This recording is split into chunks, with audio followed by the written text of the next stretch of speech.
di depan kita ini itu ada fase kelima.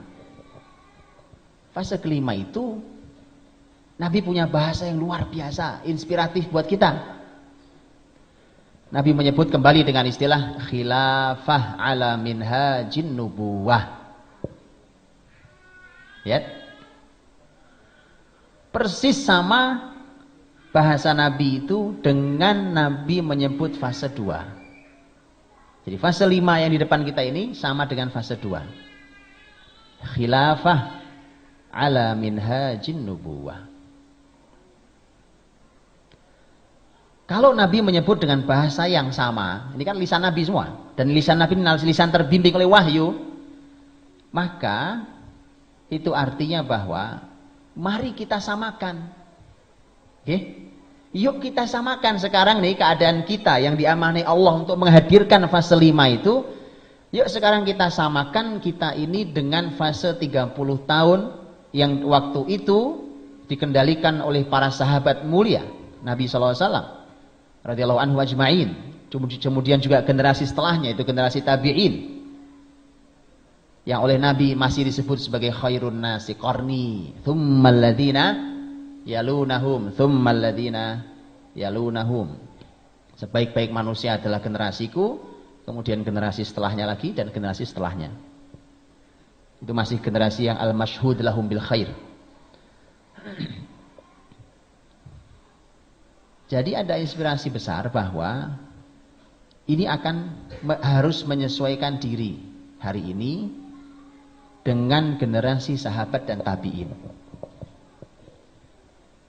Baru akan hadir namanya khilafah ala minhajin nubuwah.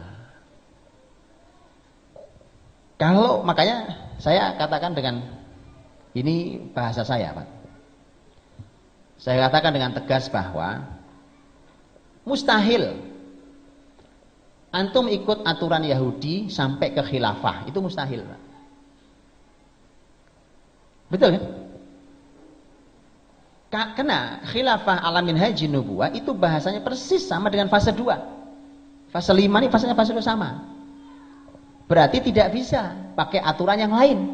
Berarti kalau mau menghadirkannya, generasinya harus pakai aturan Nabi sallallahu alaihi wasallam karena bahasanya ala minhajin nubuwah. Umpamanya, mohon maaf, umpamanya hari ini teman-teman saudara-saudara kita yang memperjuangkan kekuasaan termasuk di Indonesia ini melalui partai, umpamanya. Saya hormati, silakan Pak. Ambil kekuasaan itu. Mudah-mudahan antum juga tidak larut dalam sistem yang rusak ini. Perbaiki sistem negeri ini. Tetapi tidak akan pernah ideal.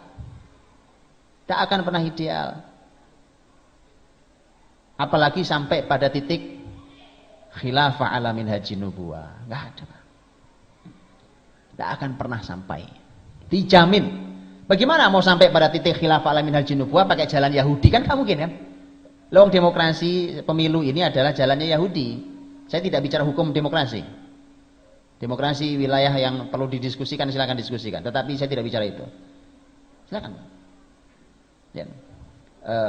Ada juga sebuah tesis yang saya kira perlu untuk dibaca. Ini tesis bahkan diujinya di Gaza, negeri jihad, Pak. Di negeri jihad. Ini tesis diuji di Gaza. Karena ditulis di Universitas Islam Gaza. Judulnya adalah ini judul tentang masalah al-musyarakah as-siyasiyah fi dhillil anzimatil mu'asirah. Judul tesis. Dan silakan dibaca. Menarik. Buat bagaimana hukumnya kita hari ini berkompromi politik dengan politik yang ada yang tentu menggunakan sistem Yahudi. Itu dianalisa dengan analisa yang sangat menarik, kuat sekali dalilnya. Salah satu pertimbangan harus dibaca. Tapi bukan itu pembahasan kita. Saya hanya ingin katakan bahwa kalau mau mencapai khilafah ala minhajin nubuwah, tentu jalannya adalah minhajin nubuwah. Jadi jalannya. Nah, maka bukan sebuah kebetulan. Kalau hari ini tiba-tiba kata khilafah itu muncul dari lisan siapapun. Apa antum mendengar kata khilafah sering disebut oleh orang di Indonesia ini 20 tahun lalu? Sekarang tiba-tiba semua orang bicara khilafah.